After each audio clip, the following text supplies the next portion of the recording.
하나님의 말씀은 마태복음 9장 14절부터 17절까지 말씀입니다. 봉독하겠습니다. 그때 요한의 제자들이 예수께 나와 이르되 우리와 바리새인들은 금식하는데 어찌하여 당신의 제자들은 금식하지 아니하나이까?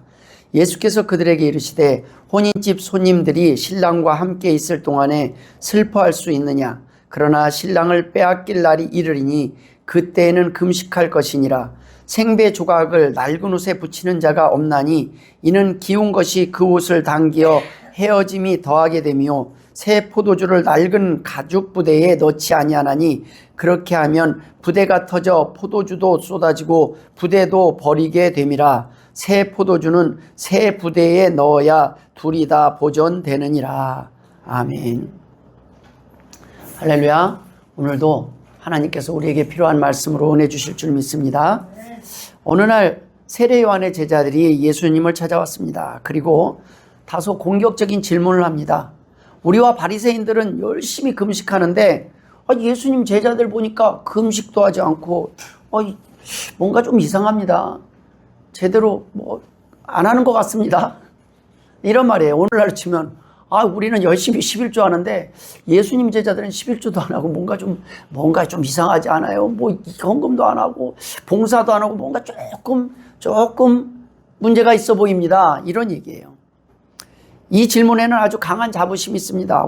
나는 이렇게 대단하게 하나님을, 나는 그래도 최소한 요 정도는 하는데, 나는 이제 왔는데도 이만큼은 하는데, 오래 다닌 분이 제가 볼 때는 한없이 좀 부족해 보이기도 하고, 목사님 저보다 좀 기도를 덜 하시는 것 같아요. 새벽에 보면은 묘한 게 있어요. 한 집사님이 더 오래 기도하나 내가 더 오래 기도하나 보죠. 나는 한 집사님보다는 더 오래 한다. 이런 게. 그런데 목사가 바쁠 때는 목사가 먼저 일어날 수도 있습니다. 상황이 다 그렇지만 우리는 이 땅에서 신앙생활의 표준이 이 땅에 사람들을 의식할 때가 있어요. 그런데 사실은 하나님은 아셔요. 오늘 아파서 못 나오는 사람, 오늘 일이 있어서 급하게 가는 사람, 오늘 깜빡해서 알람을 못 들을 수도 있죠. 여러 가지 상황들을 다 아세요. 그런 상황 속에서 못 나오고 안 하고 못 하는 걸 하나님이 뭐라고 안 하십니다. 그런데 지금 이거를 너무 잘 지키는 분이 있어요. 목사가 제일 무서운 분이 누군지 아십니까? 목사보다 더 헌금 많이 하고 목사보다 더 열심히 기도하고 목사보다 더 하나도 안 빠지고 그냥 너무너무 열심히 해가지고 언제 이러한 시각으로 목사를 바라보는가. 여러분 너무 잘하지 마세요. 가끔 좀 실수도 해야 목사도 면이 서지 않겠습니까? 여러분 하나님이 우리를 보실 때 다 이렇게 완벽하게 모든 걸 그냥 철저하게 율법을 지키는 이런 사람으로 다 만들어 놨으면 또 그렇게 그런 모습으로 살아가겠죠. 근데 오늘 지금 세례 요한의 제자들이에요. 다른 제자가 아니라 세례 요한의 제자, 세례 요한이 나왔을 때 얼마나 많은 사람이 쫓아와 다녔는지 몰라요. 예수님도 세례 요한에게 세례를 받으셨어요. 그만큼 인기스타, 슈퍼스타예요. 이스라엘에서는. 세례 요한이 있는 곳에서는 아주 사람들이, 그래서 세례 요한을 따르는 제자들이 많았어요. 그런데 예수님이 나타나시니까 한 사람 두 사람 다 예수님을 쫓아가네요. 이제 세례 요한은 지는 별이고 예수님은 뜨는 별이에요. 묘하게 내가 라인을 잘못 잡은 것 같다라는 생각이 들지도 않겠습니까? 그래서 뭔가 질투하는 마음도 있었을 거예요. 뭔가 못마땅한 것도 있을 거예요. 그런데 세례 요한은 분명히 했어요. 나는 예수님의 길을 준비하러 온 사람이다. 나는 주인공이 아니다. 나는 조연이다. 주연이 아니라 조연이다. 이거를 알았어요. 그래서 가서 예수님을 따르고 예수님을 쫓기를 원하는데 끝까지 세례 요한에게 있는 사람들도 따르던 사람들도 있었습니다.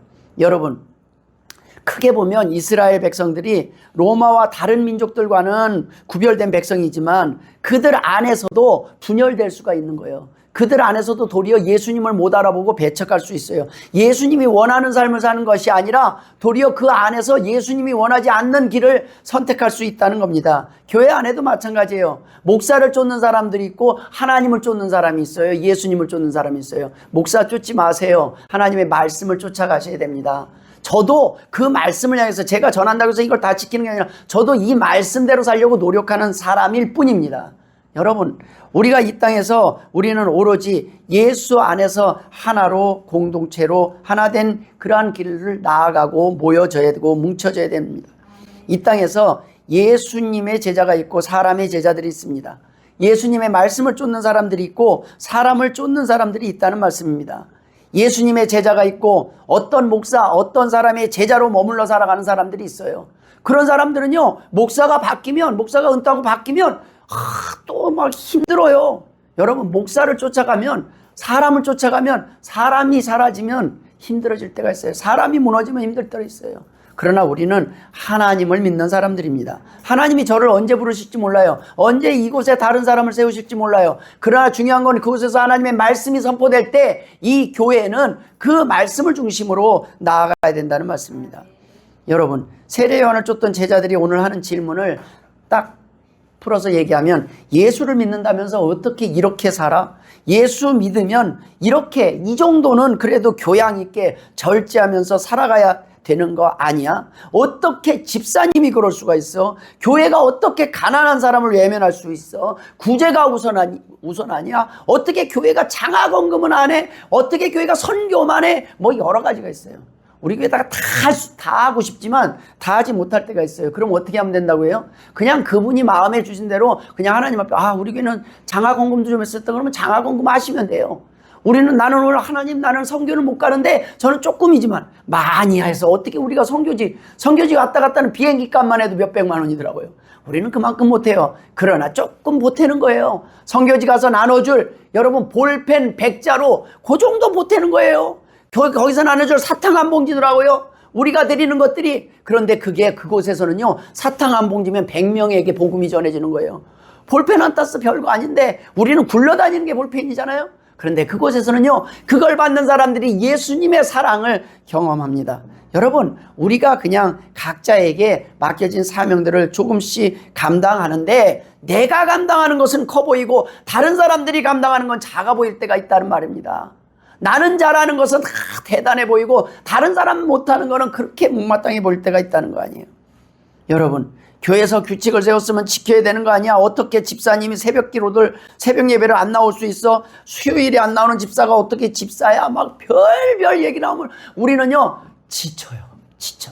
여러분, 오늘 하나님이 주시는 말씀을 잘 듣기 바랍니다. 그러면 위로가 될 겁니다.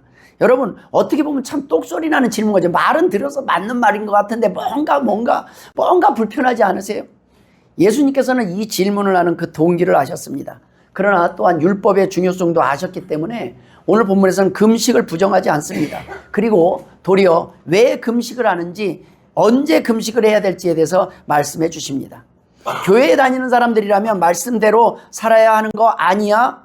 라고 말할 수 있어요. 맞는 말입니다. 그런데 오늘날 이단들은요, 이 말씀을 제대로 해석하지 않고 엉뚱해서 자기 멋대로 그냥 적용해서 가르쳐요. 그리고 말씀을 지금 기존 교회들이 잘못 가르치고 있다는 거예요. 여러분, 하나님께서 말씀대로 산다는 것은 이 말씀을 정확하게 문맥 속에서 볼 수 있는 훈련을 받아야 됩니다. 목사는 그걸 훈련받은 사람일 뿐이에요. 그래서 목사는 제가 지난번에도 말씀드렸지만 함부로 거짓말 못해요. 거짓말하면요, 바로 다른 교회 목사님하고 전하는 내용, 메시지가 다르고 해석이 이상하다 그러면 이단이 됩니다. 주의하세요. 조심하세요. 저 지금 큰일 납니다. 지금 이상하게 가고 있습니다.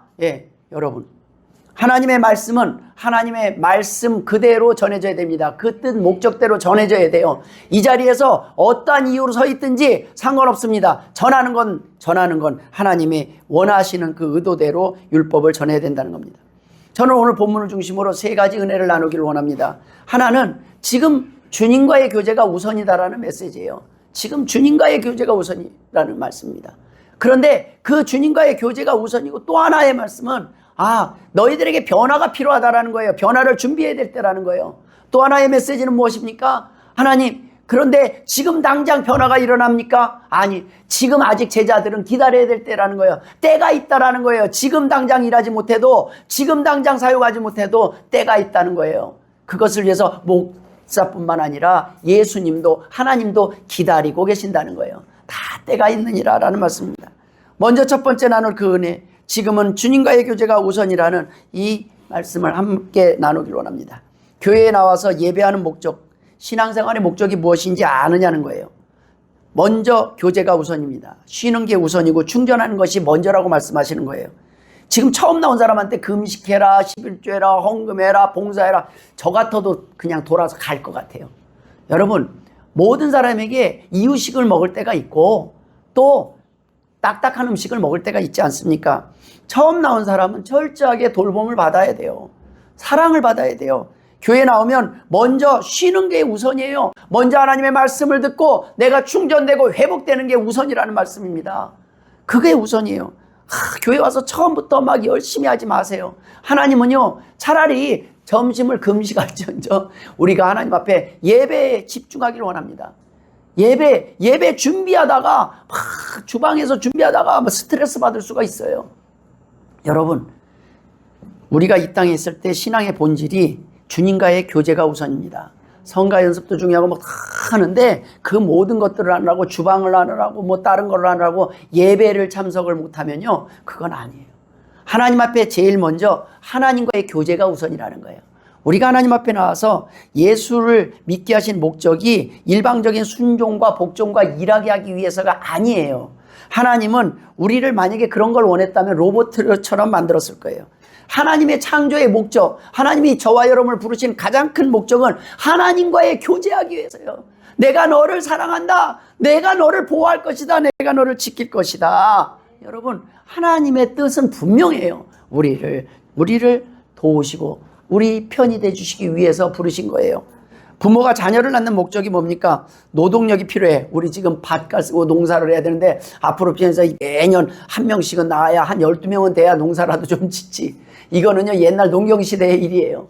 그런데 농경시대조차 자녀를 일시키려고 자녀를 만들었습니까? 왜 남존여비가 생겼어요? 그때는요, 남자를 낳아야 농사에 도움이 돼요. 힘을 쓰니까. 그래, 여자를 우습게 알았어요. 근데 여러분, 이 땅에서 그런 마음으로 부모가 자녀를 낳는다면 뭔가 이상하지 않겠습니까? 가게에 도움이 되는 자녀가 필요해서 지금 자녀들에게 다 공부 열심히 하라고, 너 나중에 공부 열심히 해서 성공해서 좀 나도 덕 좀 보자 하고 투자하는 겁니까?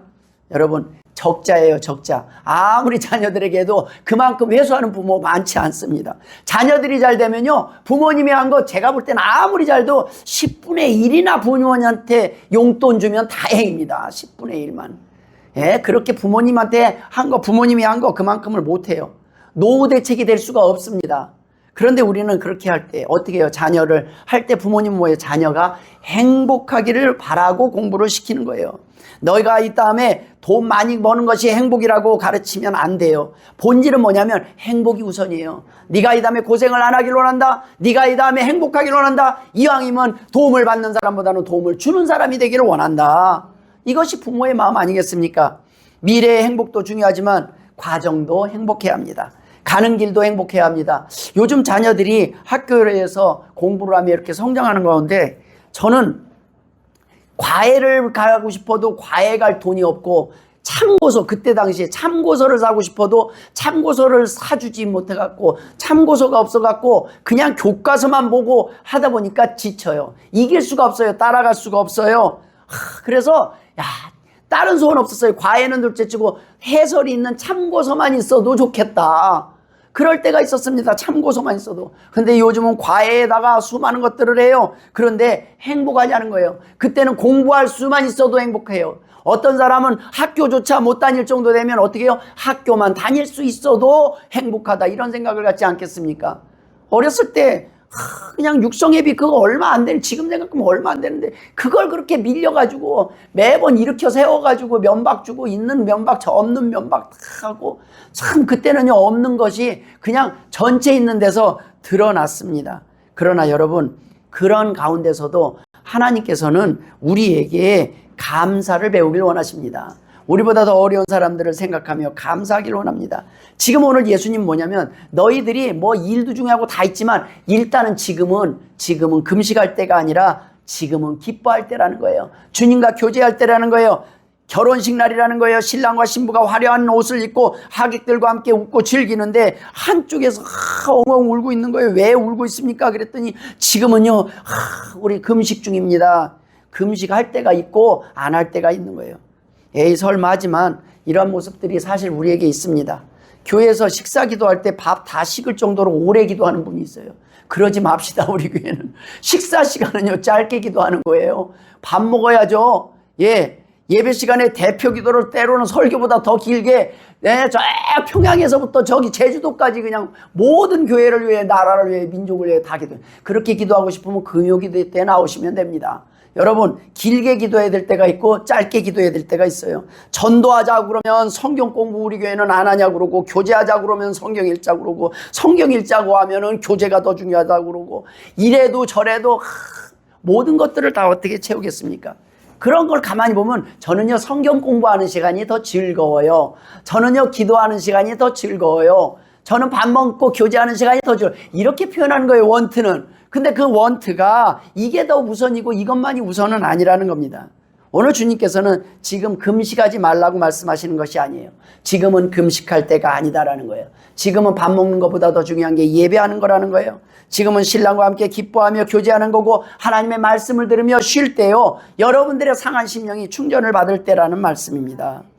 사명을 받아야 될 때가 있고, 사랑을 받아야 될 때가 있고, 이유식을 먹어야 될 때가 있다는 겁니다.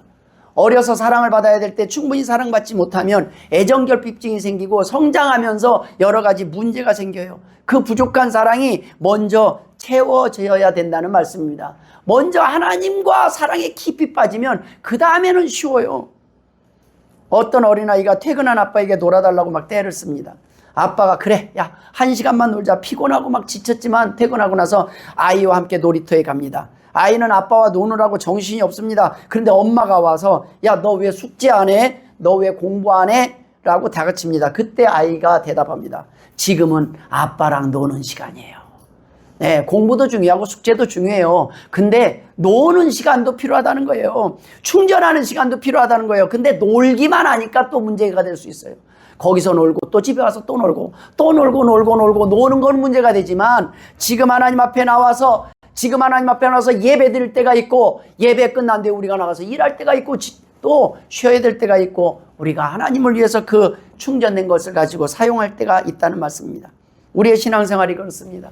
금식이라는 종교적 의무가 하나님을 만나고 하나님 앞에 예배하는 이 sak임보다, 그 본질보다 앞설 수 없다는 것입니다. 전도도 중요합니다. 그러나 예배가 우선입니다. 하나님 앞에 교제가 행복하지 않은 사람들이 어떻게 주님을 만난 행복과 기쁨을 전할 수 있겠습니까? 내가 예배가 지겨워지기 시작해요. 그러면요, 곰곰이 아이고 다른 사람 전도하면 그 사람도 오면 앉아서 이렇게 지겨워서 졸게 생겼구나. 그런데 어떻게 전도가 내 입에 당당하게 전도가 되겠어요? 내가 이 예배 시간이 즐겁고 행복하니까, 그러니까 그 시간에 내가 하나님 앞에 나오는 시간, 그 시간을 다른 사람한테 권하지 않겠습니까?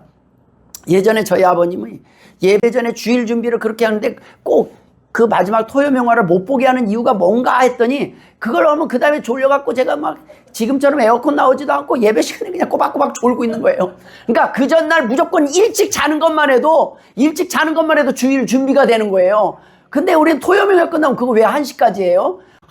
광고가 왜 그렇게 긴지 광고가 반이에요. 그 광고 다 끝나고 다 보고 막 이불 속에 숨겨갖고 이렇게 보고 끝나고 나면은 그 다음날 여지없이 꼬박꼬박 주일날 예배 때 낮 시간에 에어컨도 안 되지, 선풍기에 더운 그 슬레트 지붕 아래에서 그래도 예배드리러 나왔습니다. 여러분, 우리가 이 땅에서 신앙은 모든 때를 똑같이 사는 것이 아닙니다. 기뻐할 때 기뻐하고 슬퍼할 때 함께 나누며 슬퍼하는 것, 그것이 지혜라는 말씀입니다. 농부를 생각해 봐요. 봄에는 씨를 뿌리고 가을에는 추수를 합니다. 그런데 어떤 농부가 미쳐가지고 나는 4계절 내내 씨만 뿌리겠다라고 고집하면 그는 아무것도 거두지 못할 겁니다. 신앙생활도 마찬가지입니다. 하나님은 우리에게 은혜를 주시며 기뻐하게 하시는 그러한 잔치의 계절을 주셔요. 저는요, 여러분들이 먼저 말씀의 깊이를 알고 말씀을 들으면서 행복하기를 원합니다. 하나님을 만나고 그것만으로도 너무 좋기를 원해요. 처음 사랑을 잊어버리지 않기를 원해요. 그러면 나가서 뭐 밥을 하든 교회를 위해서 뭐를 하든 헌금을 하든 내가 그냥 막 하고 싶어요. 행복해요. 근데요, 내 마음이 꿀꿀하고 내가 하나님을 만난 그 기쁨, 말씀이 능력이 안 되면 우리는요, 아무것도 할 수 없어요. 하던 것도 다 멈추게 됩니다. 하던 것들을 다 멈추고 결국에는 예전에 하던 그 처음 신앙조차 잃어버릴 때가 있다는 말씀입니다. 하나님께서는요, 오늘 종교적인 그런 많은 것들 우리가 열심히 하는 거 중요해요. 그러나 그 모든 것보다 먼저 은혜 받는 자리, 은혜 받는 일에 먼저 우선적으로 함께 하기를 바란다는 말씀입니다. 가장 큰 은혜는 예수님을 만나는 거예요. 요한의 제자들은 자신들이 자주 금식한다는 사실을 자랑했습니다. 자신들의 행위를 종교적 표준으로 삼았어요. 그런데 예수님은 오늘 그 표준을 깨뜨리시는 거예요. 신앙의 표준은 내가 얼마나 금식했느냐, 얼마나 많이 헌금했느냐, 내가 얼마나 많이 일을 했느냐가 아니라 왜 헌금하고, 왜 봉사하고, 왜 11조하고, 왜 내가 그걸로 모자라서 어떤 사람은 11조뿐만 아니에요. 11조도 하고 헌금도 하고 뭐 이것저것 성교하고 다 해요. 하나님 다 하고 싶은데 내가 모자라니까 능력도 주시고 막 그래서 또 나가서 일도 해요. 여러 가지. 그런데 그 모든 것은 은혜 받은 사람이, 은혜 받은 사람. 은혜가 식으면, 하나님을 만나는 그 기쁨이, 감사가 사라지면 우리는요 아무것도 할 수가 없습니다. 그것이 의미가 없어요. 주님께서는 지금 너의 옆에 누가 있는가를 돌아보라는 거예요. 주님과 계실 때는 주님과 먼저 교제하라는 겁니다. 그 시간이 예배 시간 아니겠습니까? 또 성도들과 함께 있을 때는 옆에 성도들과 교제하라는 겁니다. 가족과 함께 있을 때는 가족들과 교제하고, 그렇게 하면 그러한 가운데서 그 안에 기쁨이 있다는 거예요. 가족들과 교제하는 시간에는 기도하고 있고, 기도하는 시간에는 교제한다고 하지 말라는 말씀입니다.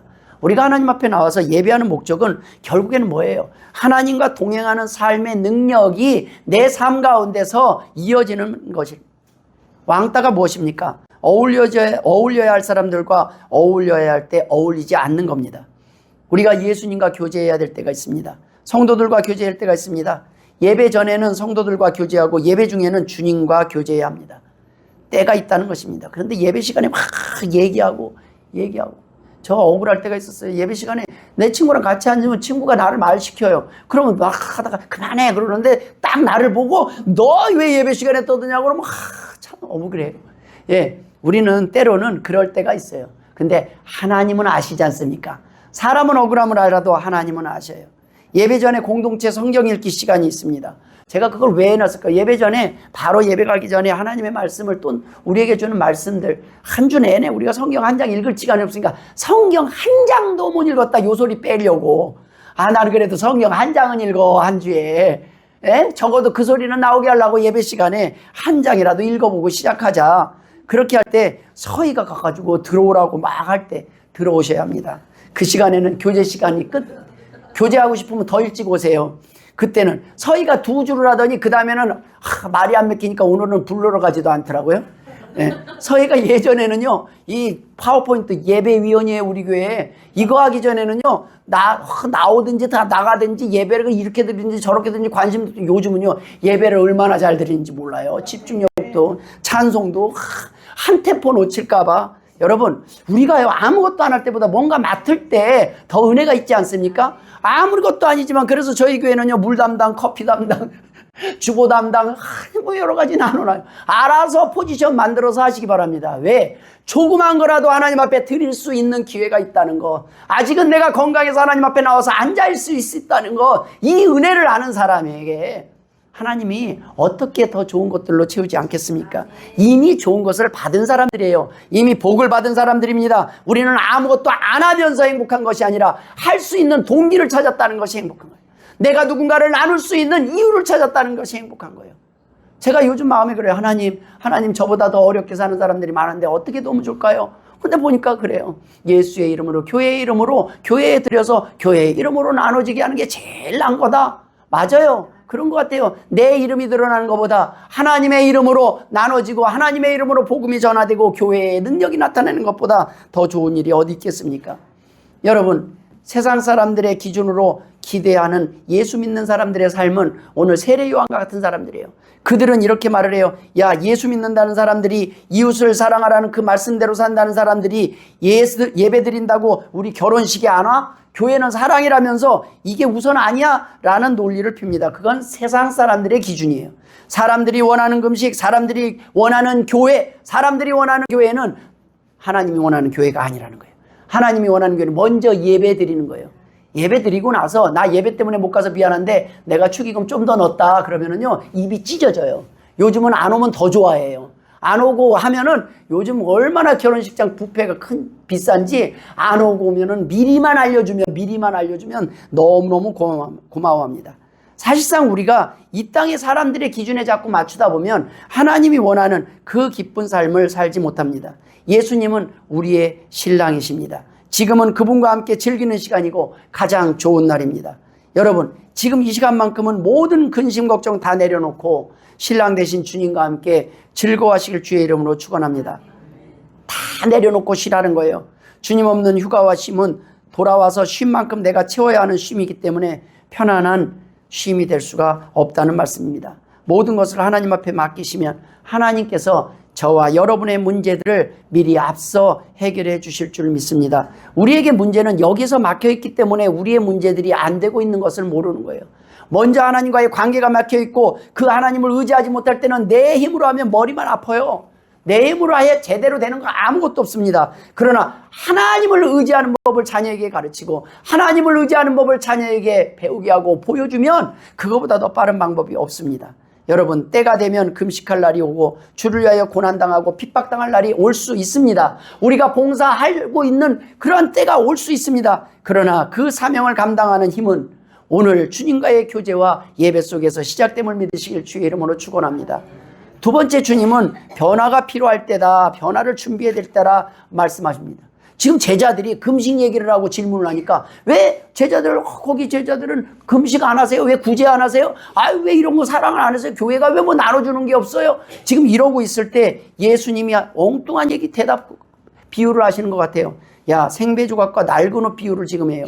야, 새 포도주는 새 부대에 넣어야 되는 거야. 지금 생배조각, 깨끗한 튼튼한 생배조각으로 된 그러한 그 옷이 더 중요한 거야 라고 말씀하세요. 무슨 말씀입니까? 복음을 담는 그릇에 대한 문제입니다. 만왕의 왕이신 주님이 신부가 되어서 신랑과 함께 있는 시간, 그건 참 좋은 소식이에요. 그런데 이 복음을 전할 때 우리는 어디에 담아서 어떻게 담아서 전해야 되냐는 말씀입니다. 예수님이 이 비유를 하신 것은 우리 안에 복음의 생명력에 대한 이야기를 하는 겁니다. 이 복음의 생명력이 기존에 우리가 가지고 있는 낡은 관습이나 가치관, 선입견, 고집과 충돌할 수밖에 없다는 겁니다. 그래서 한마디로 낡은 틀을 깨고 복음의 생명력을 담으라는 겁니다. 복음은 끊임없이 팽창하는 새 포도주와 같기 때문입니다. 복음이 들어오면 변화가 일어나기 시작합니다. 새 포도주는 아직 발효가 끝나지 않은 역동적인 생명체이기 때문입니다. 예수님의 복음이 들어오면 우리는 변화할 수밖에 없습니다. 살아있는 에너지이기 때문입니다. 그것이 나만 변화시키는 것이 아니라 가정을 변화시키고 세상을 변화시키는 놀라운 에너지가 될 것이라는 말씀입니다. 내가 달라지고 내 미래가 달라지고 내 영향력이 달라진다는 거예요. 오래 교회를 다녀도 달라지는 것이 없다면 그것은 복음이 문제가 아니라 복음을 담는 그릇이 문제가 있다는 말씀입니다. 내가 여전히 살아있고 여전히 내 고집과 아집 상식이 기준이 되어서 살아가고 있기 때문이라는 말씀입니다. 왜 가죽부대를 낡은 가죽부대와 새 가죽부대를 비유했는지 아십니까? 가죽부대는 처음에는 상당히 부드러워요. 근데 포도주가 팽창할 때 늘어나면서 그것을 품어줘요. 그러다가 시간이 지났는데 나중에 가죽이 그 수분을 잃고 딱딱하게 굳어버려요. 그럼 더 이상 유연하지 않아요. 터져버려요. 발효가 되면 터져버려요. 우리의 삶이 마찬가지입니다. 예전에는 이렇게 했어. 우리 교회는 원래 이런 거야. 이런저런 가치관과 전통에 갇혀서 딱딱하게 굳어버린 마음은 하나님이 주시는 새로운 은혜와 기회를 담을 수가 없습니다. 하나님은 지금도 우리에게 새로운 은혜의 포도주를 부어주시는데 우리의 마음이 낡은 가죽처럼 굳어있다면 그 은혜는 모두 쏟아져 버리고 말기 때문입니다. 복음을 담을 수 있는 새 부대가 되어야 됩니다. 새 부대가 된다는 것은 깨어짐을 의미합니다. 깨어짐은 나라는 존재가 하나님 앞에 부드러워지는 과정입니다. 자, 지금은 누군가가 꽃꽂이를 하고 있어요. 근데 누가 초신자가 와가지고 처음 왔는데 얼마 안 됐는데 또 옛날에 내가 처음 초심처럼 막 뭔가를 하고 싶어요. 근데 꽃꽂이를 계속 하고 있는 분이 있어서 눈치는 보고 나는 못한다 그러면 슬그머니 양보하는 거예요. 지금은 누가 물을 떠다 주고 있는데 그거는 다른 사람은 안 돼. 그러면 우리는 뭐 가만히 있습니까? 우리는 오래된 사람들은 그 영향력만큼 조금 더 힘든 일로 넘어가면 그만입니다. 우리는 좀 더 남들이 쉽게 하지 않는 그러한 사역으로 그 일들을 만들어서 찾아서 가면 그만입니다. 그것이 변화입니다. 모든 사람들이 자기 그릇에 맞게 자기 시간에 맞게 변화될 때까지 하나님은 기다리시지만 가만히 있는 사람은 없다는 거예요. 복음이 들어가기 시작하면 너희 안에 변화가 일어나기 시작할 것이다. 너희 교회에 능력이 일어날 뿐만 아니라 너 자신에게 너희 가정에 축복의 길이 열릴 것이라는 말씀입니다. 그것이 막히는 것은 우리의 딱딱하고 굳어진 낡은 가죽 부대 때문이라는 거예요. 그것을 계속 유지하고 있기 때문에 더 이상 이 복음이 팽창할 때 그것을 자꾸 제한하고 있다는 거예요. 여러분, 우리가 살아오던 평생 지켜오던 그 고집들을 내려놓고 주님, 제가 낡은 부대였습니다. 제 딱딱한 고집을 깨트려 주십시오라고 기도해야 합니다. 여러분, 낡은 것을 버리는 것은 손해가 아닙니다. 더 큰 생명을 담기 위한 필연적인 과정이라는 말씀입니다. 그러나 요한의 제자들은 금식에 머물러 있다는 거예요. 예수님은 그 이상을 보라는 거예요. 너희들이 할 수 있는 것 그 이상의 어마어마한 것이 있다는 거예요. 금식이 나쁘다는 게 아니에요. 전통을 무시하는 것, 그런 의미를 전하는 게 아닙니다. 복음의 내용이 바뀌는 것이 아니라 복음을 위해 담는 그릇이 좀 유연해질 필요가 있다는 말씀입니다. 옛날에는 그런 거 없이도 다 예수 잘 믿어서 그래요. 옛날에는 선풍기만으로도 그때 교회에 나와서 예배 드렸어요. 그래요. 그런데 지금은 자기 집에는 다, 집에도 에어컨 없다면 또 이해가 좀 돼요. 자기 집에는 에어컨 있고 자기 집에는 다 있는데 교회 와서 덜덜덜 떨면서 덜덜덜 또 추워가면서 그렇게 예배 드리는 거 이상하지 않겠습니까? 여러분, 우리가 이제는 새 시대에 맞는 그러한 복음의 영향력, 그러한 영향력들을 제한하지 않기를 바랍니다. 교회에 부흥을 받는 사람들이 어떤 사람들이겠습니까? 오늘이나 10년 전이나 지금이나 성장하지 않고 자라지 않고 똑같은 자리에 있는 사람입니다. 교회가요, 똑같은 방식으로 항상 예배를 드리다 보면요, 이게 구태연에서 그냥 졸려요. 그런데 여러분, 항상 새 마음으로 찬양하길 바랍니다. 지난번 아는 찬양이지만 오늘 그 찬양을 1년 내내 이 찬양 계속 같은 찬양만 해. 그런데 그 찬양이 오늘 새롭게 고백되길 원합니다. 하나님, 이 찬양만큼도 또 못 살았습니다. 오늘 기도하는 그 기도가 새롭게 하나님 앞에 드려지는 고백이길 원합니다. 오늘 우리의 삶의 예배가 항상 새롭게 하나님 앞에 드려져야 된다는 말씀입니다. 여러분, 한 번에 달라질 수는 없습니다. 그러나 달라지는 것을 포기해서는 안 됩니다. 여러분, 하나님께서 저와 여러분을 변화시키고 있음을 믿으시길 주의 이름으로 축원드립니다. 우리는 때로 이 변화를 두려워합니다. 하지만 변화하지 않는 신앙은 죽은 신앙임을 믿으시길 바랍니다. 마지막으로 나눌 은혜는 지금은 아니라는 거예요. 그러나 때가 되면 금식할 날이 있고 때가 되면 너희가 하나님을 위해서 쓰여질 날이 있을 거라는 겁니다. 요한의 제자들이 지금 왜 지금 금식하지 않냐고 다그칠 때 예수님은 제자들의 상태를 아셨어요. 아직은 더 배워야 될 게 많다. 아직은 더 충전해야 된다. 지금 움직이기에는 아직은 너무 이르다. 내가 안다. 내가 기다릴 것이다. 그러나 때가 되면 그들은 십자가에 달려서 죽으면서도 부인하지 않는 그 기쁨 속에 헌신이 있을 것이다라는 말씀입니다. 여러분, 주님은 무조건 아무나 다짜고짜 극한의 훈련으로 몰아넣는 독재자가 아닙니다. 저는 가만히 보니까 예수님께서 그냥 기다리시는 게 보여요. 우리가 각자의 그 믿음의 그릇에 맞게 기다리셔요. 어떤 사람은 10년을 기다리시고 어떤 사람은 5년을 기다리고 1년을 기다리고, 하나님은 기다리셔요. 왜요? 언젠가 금식해야 될 때가 되면 금식할 것이다. 그러나 지금은 아닌 걸 내가 안다. 주님은 제자들의 연약함을 아셨습니다. 제자들을 뭐라고 표현했냐면 마치 어린아이와 같다고 그랬어요. 이제 막 복음을 배우기 시작한 초보 제자들과 금식과 같은 무거운 의무를, 그 초보 제자들에게 금식과 같은 무거운 의무를 바로 부과하는 것은 마치 갓난아기에게 단단한 음식을 먹이는 것 같습니다. 목사가 신년초에 연초에 직분을 임명할 때 가장 고민하는 게 뭔지 아십니까? 집사를 임명하고 안 하고, 이게 아니에요. 이게 아니에요. 너무 막 처음 나왔는데 열심히 해요. 근데 아직 하나님의 말씀을 잘 모르고 내가 아직 부족하고 뭘 해야 될지, 교회가 뭔지 잘 모르는데 예수님을 만난 기쁨은 너무 좋아서 일단은 막 얼굴에 기쁨이 충만한 건 맞아요. 그러나 교회에 대해서 아직 잘 모를 때 직분을 맡겨버리면요, 일을 하다가 시험 들어서 나가요. 뭐 좀 하다가 부딪혀요. 여러분, 교회라는 것을 좀 알고 일을 하면 쉬운데, 그래서 어느 정도의 기간이 필요한 거예요. 그 기간을 교회에서는 두고 있습니다. 그래서 중직을 맡길 때는요, 아무에게나 맡기지 않아요. 왜요? 장로가 되고, 내가 권사가 되고 했는데, 뭐 조그마한 말 한마디에 삐쳐서 나가고 움직여 하면은 초신자가 보기에는 얼마나 안타깝겠습니까? 우리가요, 직분에 맞는 삶을 산다는 게 쉽지는 않습니다. 그래서 우리 교회는 어떻게 해요? 우리 마음에 하나님이 주신 그만큼만 한 발자국 한 발자국 나가는 겁니다. 그래서 서리 집사는요, 매년 다시 임명하는 임시직이에요. 제가 이거 연습으로 한번 해보면 안 될까요? 제가 해보고요, 잘하면 또 맡겨주세요. 저 한번 연습입니다. 서리 집사는요, 교회 내에서는 항존직이 아니에요. 연습직이에요. 금년에 잘해보면 내년에 또 한번 해볼게요. 그래서 조그만 걸 하나 맡도는 저 물 뜨는 것부터 시작해볼게요.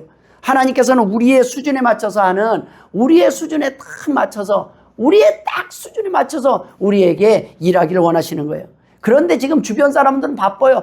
이 정도는 해야 되지 않아? 저 정도는. 그거는요, 하나님의 계획 속에서는 다른 계획을 갖고 있어요. 그래서 예수님의 제자들을 지금 비난할 때 예수님은 정작 그 제자들을 변호하고 보호하고, 이것이 우리가 믿는 예수님의 모습이에요.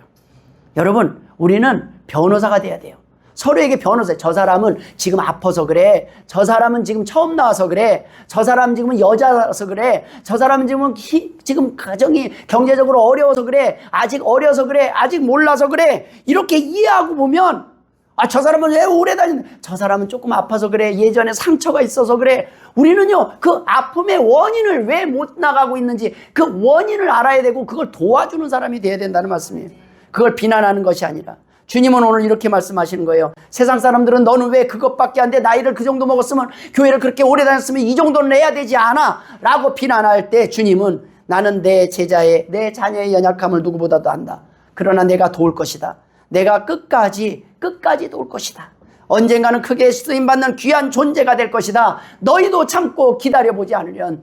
하나님께서는 오늘 우리를 이렇게 인도하고 훈련시키기 위해서 우리를 부르셨습니다. 때가 되면 우리를 강하게 훈련시킬 때도 있습니다. 그러나 지금은 보호받을 때요, 사랑받을 때라는 말씀입니다.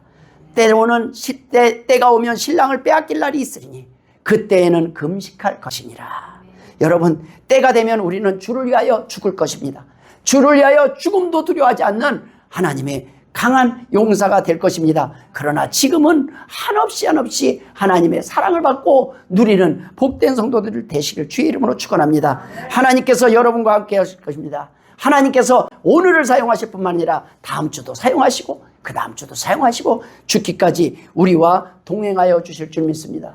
모쪼록 이 은혜 가운데서 우리 하나님 교회가 서로 누구를 만나든지 어떤 사람을 보든지 어떻게 예수를 믿는 모습을 보는지 어떠한 모습을 판단하지 말고 위에서 기도해 주시는, 사랑해 주시는, 그 부족함을 채워주는 복된 성도, 하나 되는 교회 되시길 주의 이름으로 축원합니다. 기도하겠습니다. 하나님 아버지, 은혜를 감사드립니다. 서로를 위하여 비난하는 것이 아니라 서로의 연약함을 이해하고 감싸주며 기다리는 성도들 되게 하여 주옵소서. 하나님이 원하는 교회가 되게 하시고 무엇보다도 예배 가운데 감사와 기쁨이 넘치는 복된 교회 되게 하여 주옵소서. 감사하며 예수님의 이름으로 기도드리옵나이다. 아멘.